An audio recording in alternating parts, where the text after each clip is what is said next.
Shabbat Shalom to everyone. What a beautiful day to be in the house of Yahweh, right? Where else could you be today? Oh, I could be in bed. No. Glad that you're here. Looks like we have a packed house this morning. I'm glad y'all got here early to get your seat. And because I understand that the Heavenly Choir is here, and that His Spirit hopefully will be felt mightily among us today. Of course, we know that a lot of our people are at the winter camp for the youth. We have 2 camps a year, summer and winter, for our youth in Florida. So that's where all of our youth are of that age. And, of course, all the counselors and leaders and so forth are there. So just remember them in our prayers, lift them up. The Holy Spirit will work mightily in the lives of our young people, because that's really the next generation and of leaders. So we're going to start this morning with a Psalms reading. This is Psalms 107. 107. It says, "Oh, give thanks unto Yahweh, for He is good, for His mercy endureth forever. Let the redeemed of Yahweh say so, whom He hath redeemed from the hand of the enemy, and gather them out of the lands from the east and from the west, from the north and from the south. They wandered in the wilderness in a solitary way. They found no city to dwell in. Hungry and thirsty, their soul fainted in them. Then they cried unto Yahweh in their trouble, and He delivered them out of their distress. And He led them forth by the right way, that they might go to the city of habitation. Oh, that men would praise Yahweh for His goodness, and for His wonderful works to the children of men. For He satisfied the longing soul, and filled the hungry soul with goodness. Such as sit in darkness and in the shadow of death, being bound in affliction and iron, because they rebelled against the word of Yahweh, and condemned the counsel of the Most High. Therefore He brought down their heart with labor. They fell down, and there was none to help. Then they cried unto Yahweh in their trouble, and He saved them out of their distress. He brought them out of darkness in the shadow of death, and brake their bands in asunder. Oh, that men would praise Yahweh for His goodness, and for His wonderful works to the children of men. For He hath broken the gates of brass, and cut the bars of iron in sunder. Fools, because of their transgression and because of their iniquities, are afflicted. Their soul abhorred all manner of meat, and they draw near unto the gates of death. Then they cry to Yahweh in their trouble, and He saved them out of their distress. He sent His word and healed them, and delivered them from their destruction. Oh, that men would praise Yahweh for His goodness, and for His wonderful works to the children of men.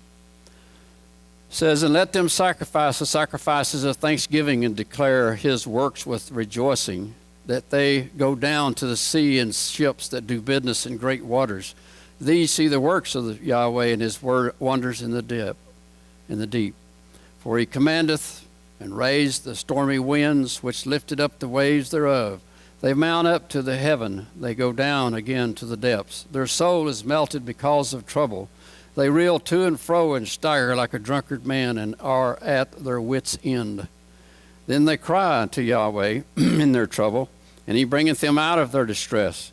He maketh the storm calm, so that the waves thereof are still. Then are they glad, because they be quiet. So He bring them out on their desired haven. Oh, that men would praise Yahweh for His goodness, and for His wonderful works to the children of men. Let them exalt Him also in the congregation of the people, and praise Him in the assembly of the elders. He turneth rivers into a wilderness, and the water springs into dry ground. a fruitful land into barren for the wickedness of them that dwell therein. He turneth the wilderness into a standing water, and dry ground into water springs. And there he maketh the hungry to dwell, that they may prepare a city for habitation, and sow the fields and plant vineyards, which may yield fruits of increase. He blessed them also, so that they are multiplied greatly, and suffereth not their cattle to decrease. Again, they are minished and brought low through oppression, affliction, and sorrow. He poureth contempt upon princesses, and causeth them to wander in the wilderness where there is no way. Yet setteth he the poor on high from affliction, and maketh his families like a flock. The righteous shall see it and rejoice, and all iniquity shall stop her mouth. Whoso is wise and will observe these things, even they shall understand the loving kindness of Yahweh. Amen. Praise Yahweh, right?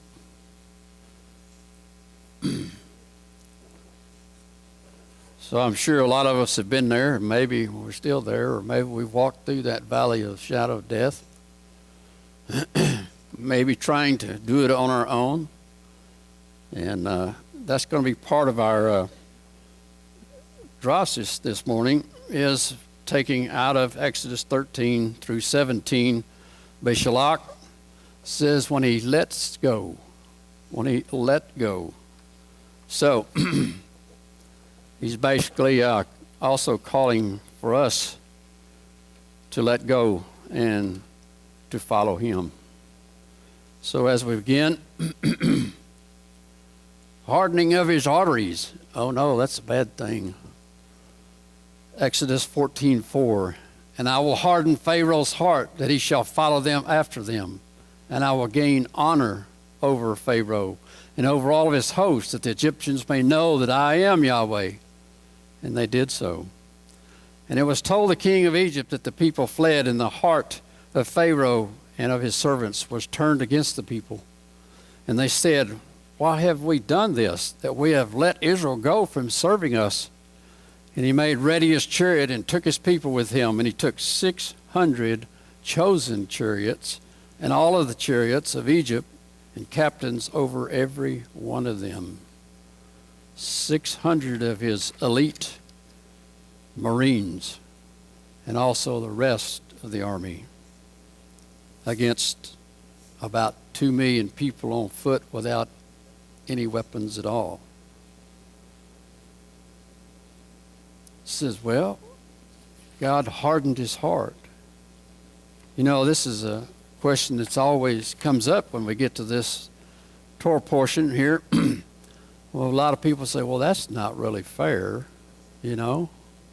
God hardening this guy's heart, didn't even give him an opportunity or chance.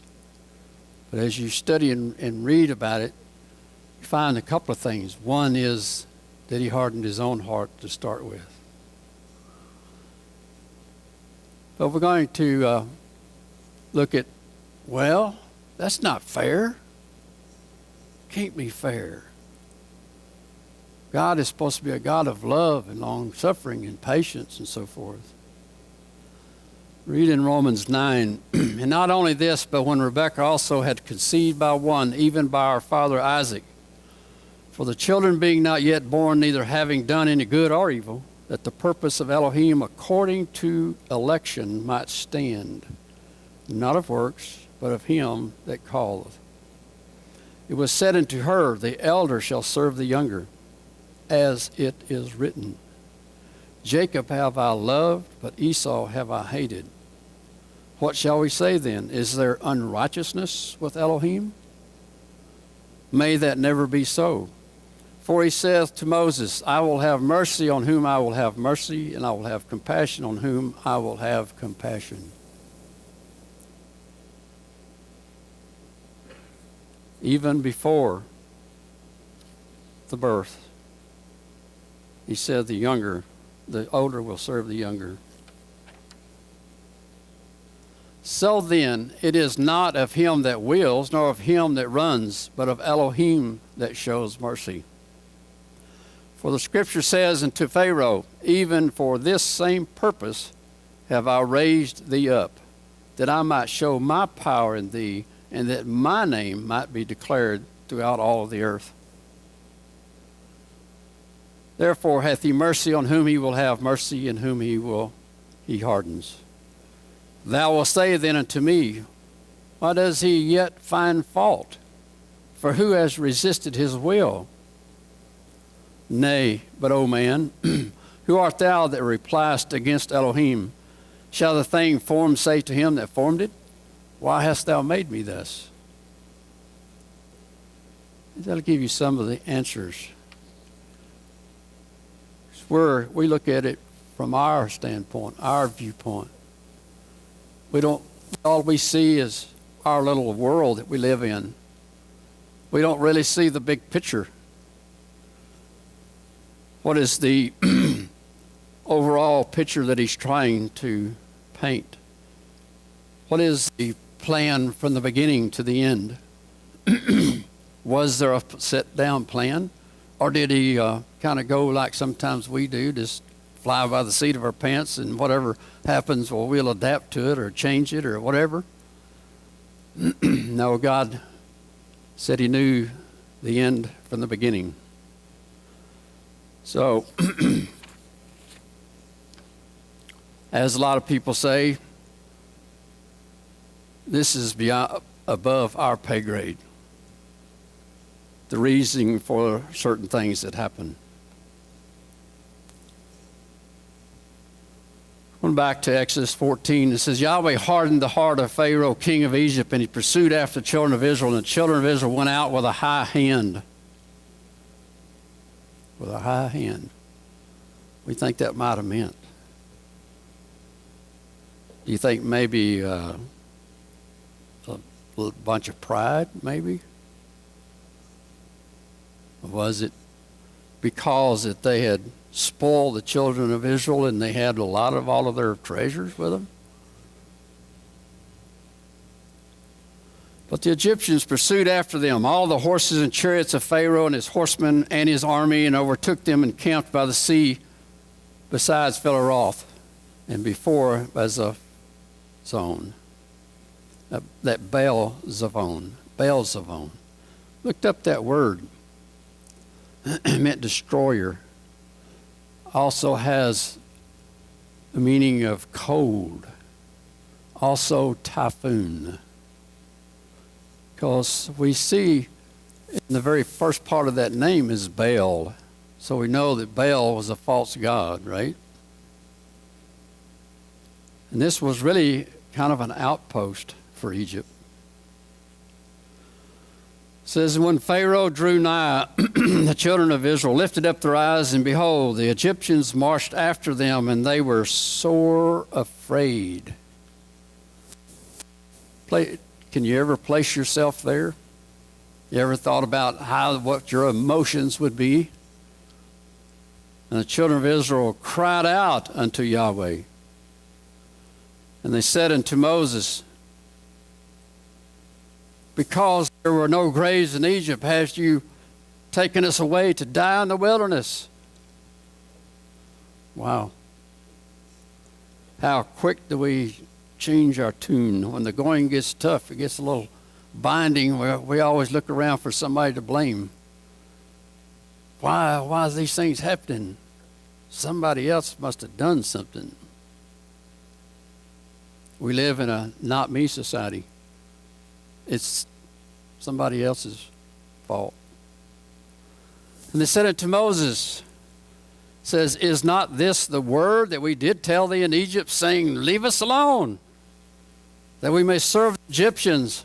For it had been better for us to serve the Egyptians than we should die in the wilderness. So it'd be better to die in captivity and slavery? Wow. Yet to die, even if you did die, a free man. But you know, there's a thing that we've learned even in our society. The word institutionalized. And we have seen this with people that have been in prison for long periods of time. They become institutionalized. They have a hard time dealing and living as a free man because they get so accustomed to being provided all the things that they need, the food, the clothing, whatever, heat, cool, air conditioning, all these different types of things. So they lose concept and connect with survival instincts and how to do these things.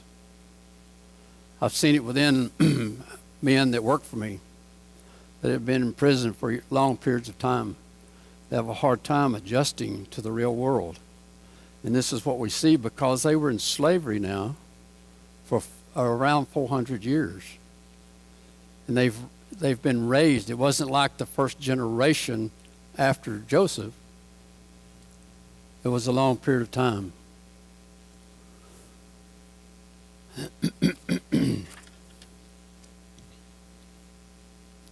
Second Chronicles 21. Came to pass after this also that the children of Moab and the children of Ammon, and with them other besides the Ammonites, came against Jehoshaphat to battle. The reason I want to put this in because same kind of an incident took place, and this is quite a bit later after the Exodus out of the wilderness into the land.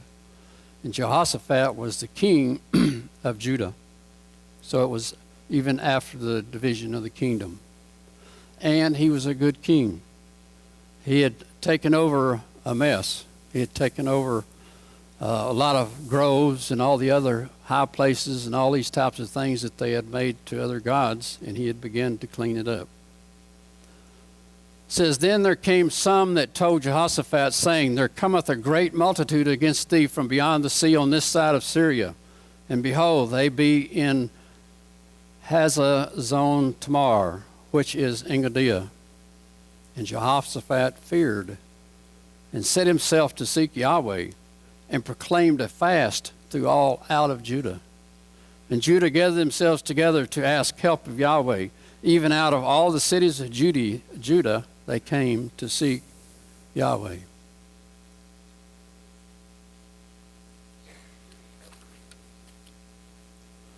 I will bless Yahweh at all times. I'm sorry, that shouldn't have been there. Robert, where are we at? They got out of order right here. Just a second.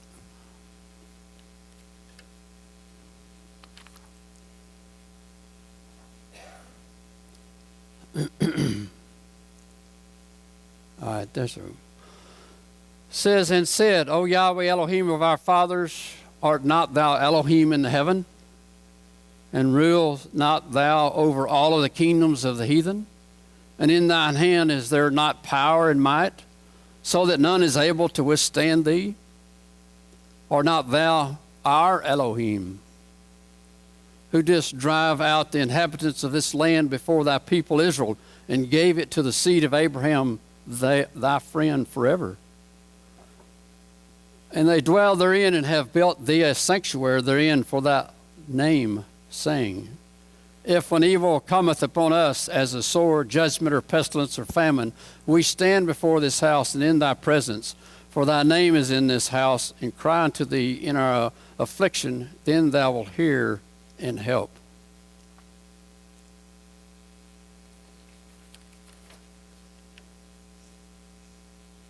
Then upon Jezreel, the son of Zacharias, the son of Benaiah, the son of Jeiel, the son of Mattaiah, a Levite of the sons of Aspa, came the Spirit of Yahweh in the midst of the congregation.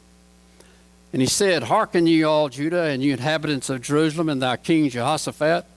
Thus saith Yahweh unto you, Be not afraid, nor dismayed by reason of this great multitude, for the battle is not yours, but Elohim's. Says, Tomorrow go you down against them. Behold, they come up by the cliff of Zeh, and you shall find them at the end of the brook before the wilderness of Jeruel. You shall not need to fight in this battle. Set yourselves, stand ye still. and see the salvation of Yahweh with you, O Judah and Jerusalem. Fear not, nor be dismayed. Tomorrow go out against them, for Yahweh will be with you. And Jehoshaphat bowed his head with his face to the ground, and all Judah and the inhabitants of Jerusalem fell before Yahweh, worshiping him.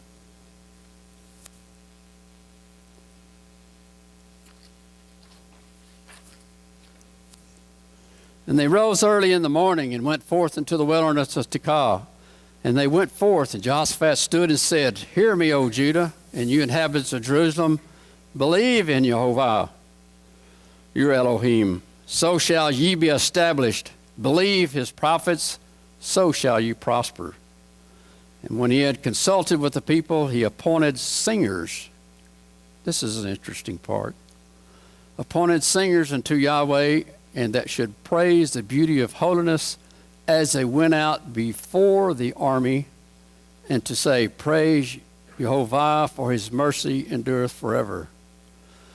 And when they began to sing and to praise, Yahweh set ambushments against the children of Ammon and Moab and Mount Seir, which were come against Judah, and they were smitten. Interesting. Did a little research into the word smitten and so forth and so on. Comes to be that they killed each other. Israel didn't even have to wield a sword. So the realm of Jehoshaphat was quiet, for his Elohim gave him rest round about. And Jehoshaphat reigned over Judah. And he was 35 years old when he began to reign, and he reigned 25 years in Jerusalem. His mother's name was Azubah, the daughter of Sheashiah. And he walked in the way of Asa his father, and departed not from it, doing that which was right in the sight of Yahweh. Howbeit, the high places were not taken away, for as yet the people had not prepared their hearts unto the Elohim of their fathers. Saw a beautiful miracle, much like the children of Israel coming out of Egypt. All of these miracles that took place. Yet they had not prepared their hearts unto Elohim.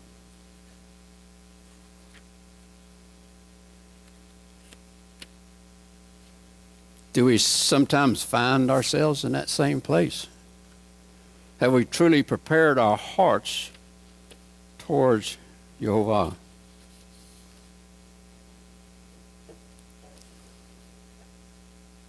We can come to church and do all those things and eat clean and so on and so forth, and yet not prepare our hearts to receive his laws within it.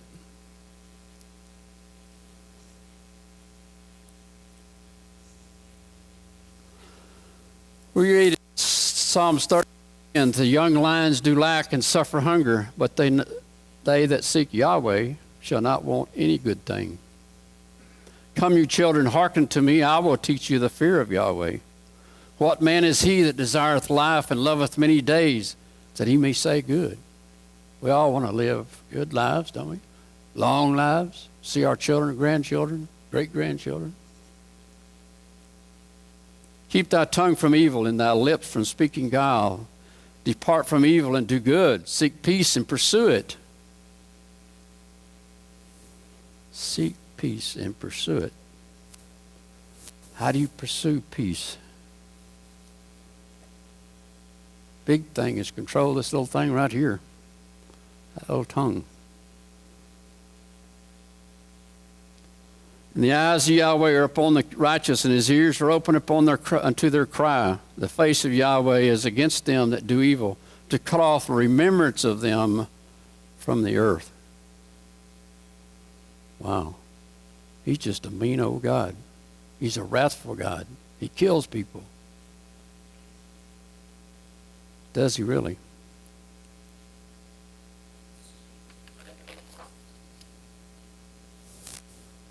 think we could consider that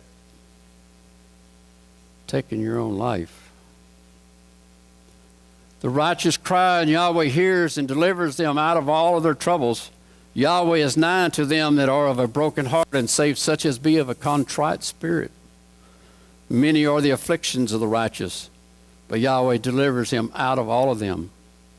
He keeps all of his bones, not one of them is broken. Evil shall slay the wicked. Evil shall slay the wicked, and they that hate the righteous shall be desolate. Evil shall slay the wicked. Yahweh redeems the soul of his servant, and none of them that trust in him shall be desolate.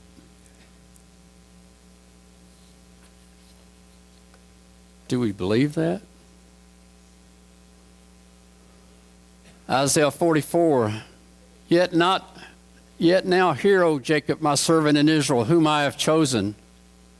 Thus saith Yahweh that made thee and formed thee from the womb, which will help thee. Fear not, O Jacob, my servant, and thou, Jerusalem, whom I have chosen. For I will pour water upon him that is thirsty, and floods upon the dry ground. I will pour my spirit upon thy seed, and my blessing upon thine offspring. And you don't even have to wait to Pentecost.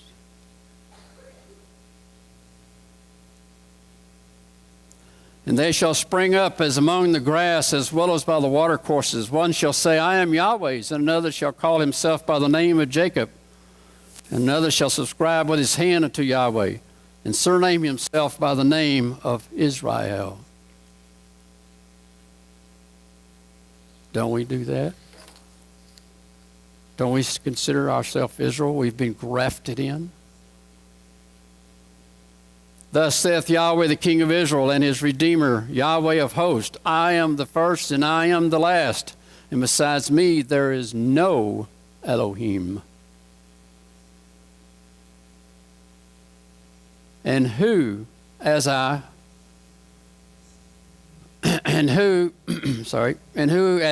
shall call and shall declare it, and set it in order for me, since I appointed the ancient people and the things that are coming and shall come, let them show unto them. Fear you not, neither be afraid. Have not I told thee from that time, and have declared it? It's all in the book. If you want to know what's going on, just read the back of the book. Ye are even my witness. Is there a Elo besides me? Yea, there is no rock. I know not any. They that make a graven images are all of them vanity, and their detestable things shall not profit, and they are their own witnesses. They see not nor know, that they may be ashamed. Well, we don't have any idols today, and we don't make any idols today. There's not even many idol makers around. Many things can be idols in our lives. I will prove them. Going back to Exodus in our main story, it says, I will prove them. So Moses brought Israel from the Red Sea, and they went out into the wilderness of Shur, and went 3 days into the wilderness and found no water. And when they came to Moriah, they could not drink of the waters of Moriah, for they were bitter. Therefore the name of it was called Moriah. And the people murmured against Moses, saying, What shall we drink? And he cried unto Yahweh, and Yahweh showed him a tree, which when he had cast into the waters were made sweet. There he made for them a statute and an ordinance, and there he proved them. And said, If thou wilt diligently hearken to the voice of Yahweh thy Elohim, and will do that which is right in his sight, and will give ear to his commandments, and keep all of his statutes, I will put none of these diseases upon thee, which I have brought upon the Egyptians, for I am Yahweh that healeth thee. Interesting. Took a tree, put it in the water, becomes sweet. What also in the scriptures is represented as a tree of life, the Torah itself, right? took the Torah and put it into the water, and it became sweet. Became the tree of life.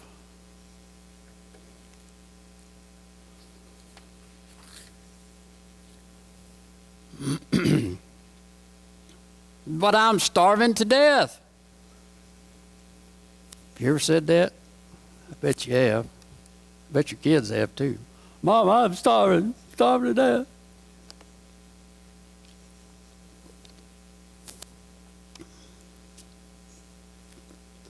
They took the journey from Elim, and all the congregation of the children of Israel came into the wilderness of Sin, which is between Elim and Sinai, on the 15th day of the second month after their departing out of the land of Egypt. So what was so important about the 15th day of the second month?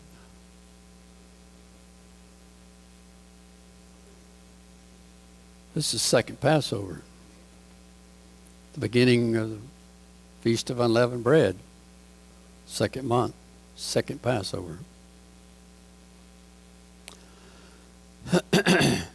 And the whole congregation of the children of Israel murmured against Moses and Aaron in the wilderness. And the children of Israel said unto them, Would that we have died by the hand of Yahweh in the land of Egypt, when we sat by the flesh pots, and when we did eat bread to the full. For he hath brought us forth into this wilderness to kill this whole assembly with hunger. Wow. Do you think that they really were overfed in Egypt? You think that they could just eat to their delight? How short are our memories sometimes.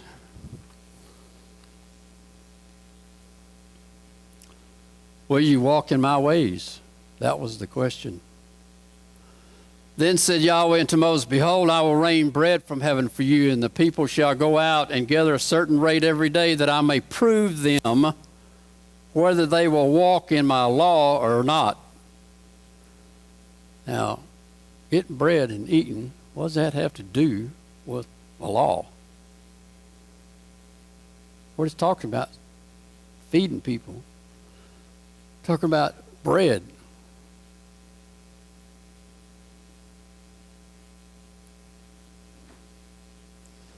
It shall come to pass that on the 6th day they shall prepare that which they bring in, and it shall be twice as much as they gather daily. And Moses and Aaron said unto all the children of Israel, At even then you shall know that Yahweh hath brought you out from the land of Egypt. And in the morning then you shall see the splendor of Yahweh. For that he hears your murmuring against Yahweh. And what are we that you murmur against us? Moses is beginning to get a taste of it ain't going to be roses. This ain't going to be an easy job, God. You sure that you don't have somebody else can do this?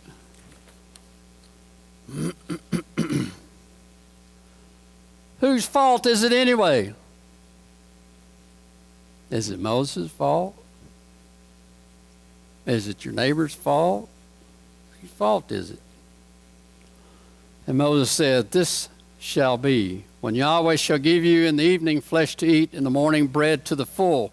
For that Yahweh heareth your murmurings, which you murmur against him. And what are we? Your murmurings are not against us, but against Yahweh. Because I guarantee if Moses was able to give them food or whatever, he would have done it. And Moses spoke unto Aaron, say unto all the congregation of the children of Israel, Come near before Yahweh, for he hath heard your murmurings. And it came to pass, as Aaron spoke unto the whole congregation of the children of Israel, that they looked toward the wilderness, and behold, the splendor of Yahweh appeared in a cloud. Wow. What a majestic sight that would have been, to look and see Yehovah in that cloud. His appearance, his very outward splendor radiating out. And Yahweh spake unto Moses, saying,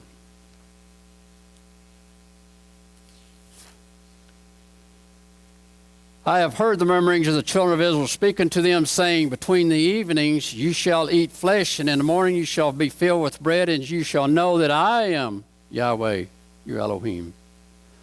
And it came to pass at the evening the quails came up and covered the camp, and in the morning the dew lay round about the host.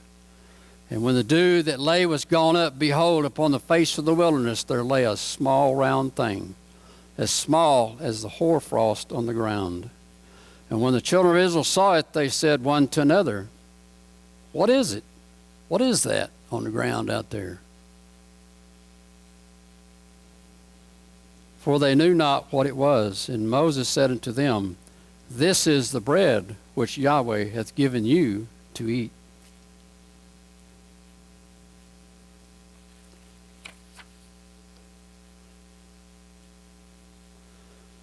Man, I just don't believe that. I just don't believe that. This is a thing which Yahweh hath commanded. Gather it every man according to his eating, an omer for every man according to the number of your persons. Take you every man for them which are in his tents.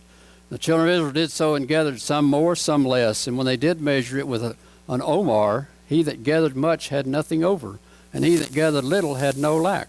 They gathered every man according to his eating. And Moses said, let no man leave of it till the morning. He says, oh, by the way, you need to work today. You need to go out and get your provisions for today, but just for today. Don't bring more or less. Notwithstanding, they hearkened not unto Moses. But some of them left of it until the morning, and it bred worms and stank. And Moses was wroth with them. Because they figured, honey says, I'll gather quite a bit more, and I won't have to get up so early in the morning. Because you had to get up early to get this. The old idea of the early bird gets the worm, you know. On this time, only if you left it over, you get the worm.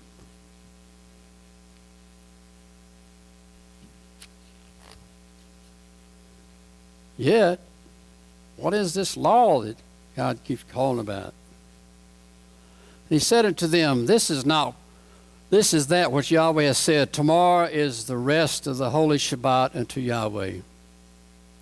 Bake that which you will bake today, seethe that which you will seethe, and that which remaineth over lay up for you to be kept until the morning. And they laid it up until the morning as Moses bade, and it did not stink, neither was there any worm therein. And Moses said, eat that today, for today is a Shabbat unto Jehovah. Today you shall not find it in the field. 6 days you shall gather it, but on the seventh day, which is the Shabbat, in it there shall be none. And it came to pass that there went out some of the people, even after all of this, on the seventh day to gathered up, and they found none. How hard-headed are we? Can't be true. I don't believe that.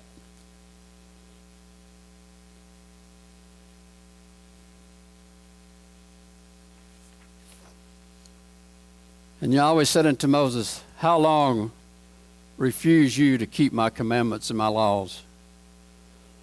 See, for that Yahweh hath given you the Sabbath.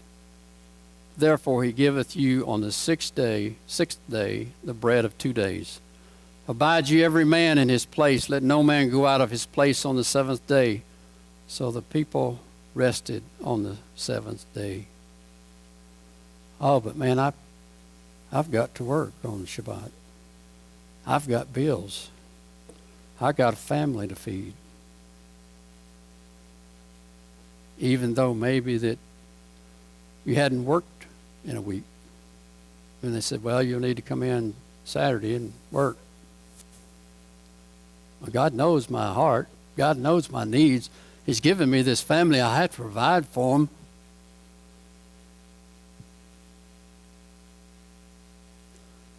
It says, how long will man refuse to keep my commandments and my laws?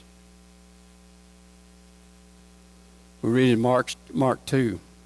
And he said unto them, and this is in red letters, and he said unto them, the Sabbath was made for man, and not man for the Sabbath. Therefore the Son of Man is master also of the Sabbath. Interesting. He said the Sabbath was made for the Jews. Is that what your Bible said? Oh, he said the Sabbath was made for man. How many men do we have in here? There you go. If you're living and breathing, you're part of mankind. I don't care if you're a Chineseman or Japanese or whatever you might be. You're part of mankind. Part of mankind that God made. And he made you a special day. Just think about that. Made you a special day just for you. How special can you be?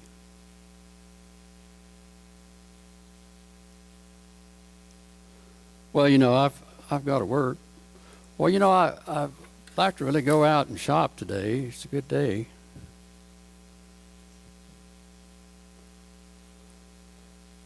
We're going to go all the way back to the beginning. We'll just start in Genesis. Thus the heavens and the earth were finished, and all the host of them. And on the seventh day Elohim ended his work which he had made, and he rested on the seventh day from all of his work which he had made. And Elohim blessed the seventh day and sanctified it. Ever really thought about that word, sanctify? Look it up. It's in Strong 6942. It's to appoint, consecrate, keep holy, or proclaim. Keep holy. Because that in it he had rested from all of his work which Elohim created and made. Interesting, because when you talk to a lot of people, I've heard this quite a bit. Well, in the beginning in Genesis there, Yahweh didn't instruct anybody to keep the Sabbath. He just kept it himself.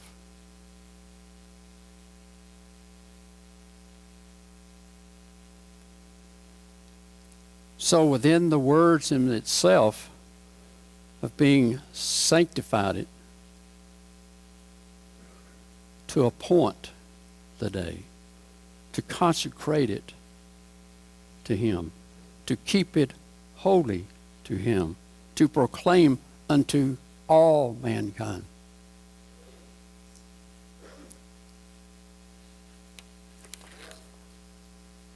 We're truly without an excuse, really.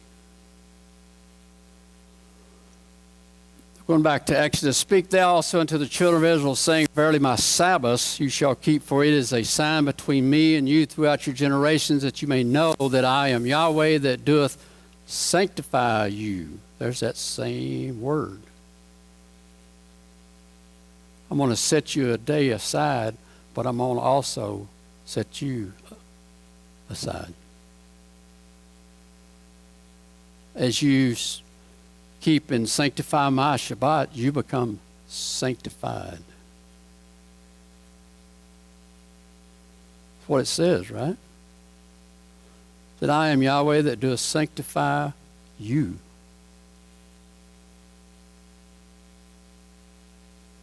You shall keep the Sabbath therefore, for it is holy unto you. Every one that defileth shall surely be put to death. For whosoever doeth any work therein, that so shall be cut off from among his people. So how important is it? I know we get into these banner of words and ideas and theological things about the Shabbat. I've had the question, says, well, is keeping the Shabbat a salvation issue? Is it? Eventually it is, isn't it? That's what he's saying right here. says, everyone that doesn't keep it holy and defile it, surely you'll be put to death. It doesn't necessarily mean that we're going to put you to death right here. But in that great judgment day is what's going to happen. What are you going to be judged by?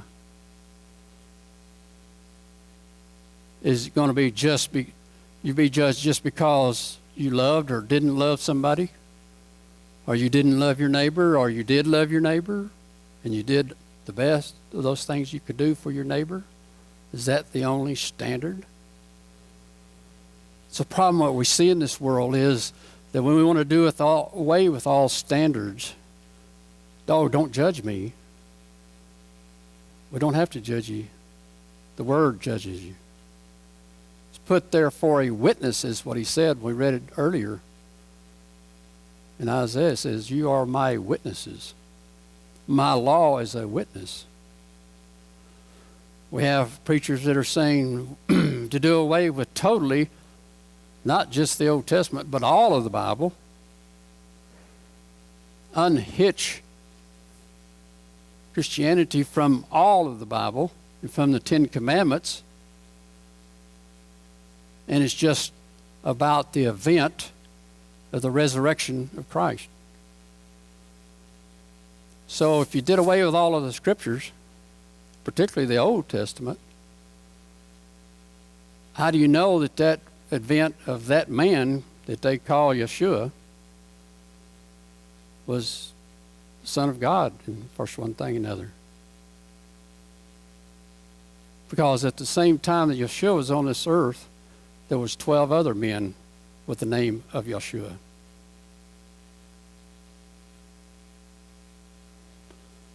Without the record of the prophets,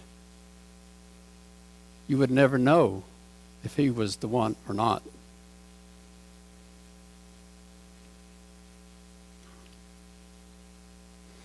You shall keep the Shabbat, therefore, for it is holy unto you. For everyone that defileth it shall, I read that, I'm sorry.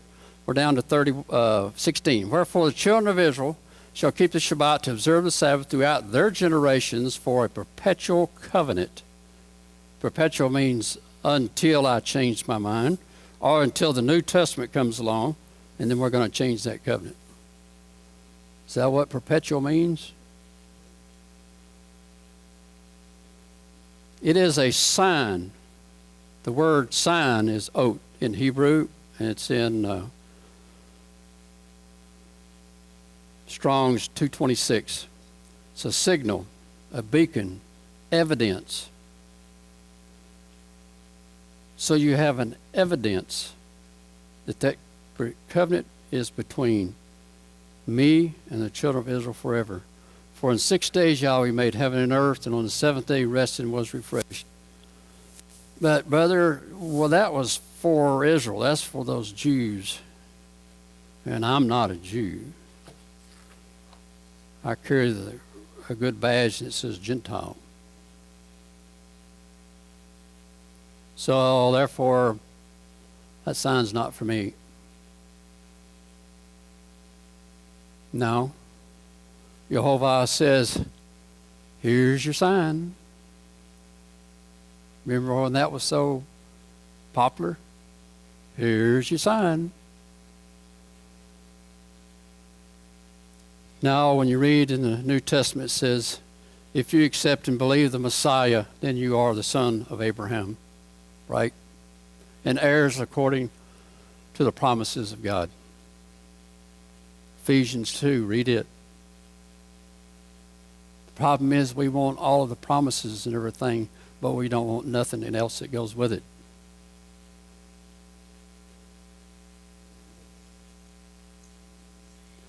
Hebrews 13, Yeshua the Messiah, the same yesterday, today, and forever. Malachi 3:6, for I am Yahweh, I change not, therefore you sons of Jacob are not consumed. Malachi 3:7, even from the days of your fathers you are gone away from mine ordinances and have not kept them. Return unto me, and I will return unto you, saith Yahweh of hosts. James 1:17, every good gift and every perfect gift is from above, and cometh down from the Father of lights, with whom is no variableness, neither shadow of turning.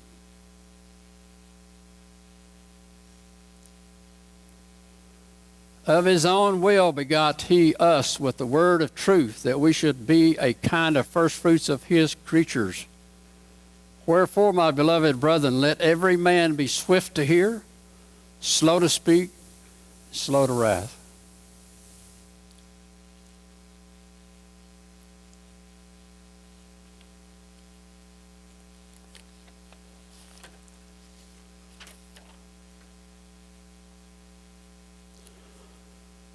May the shalom of the Shabbat rest in each one of us.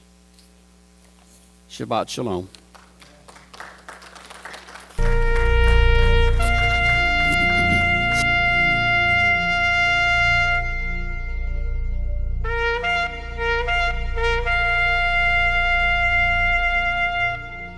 Thank you for watching a teaching from Emet HaTorah. If you are ever in the Odessa area, we would love to welcome you to our Shabbat service, 11 a.m. every Sabbath. For more information or for more teachings, feel free to find us on the web, www.emethatorohodessa.com. Also, you can find us on Facebook. Thank you. God bless you and your family. Shalom.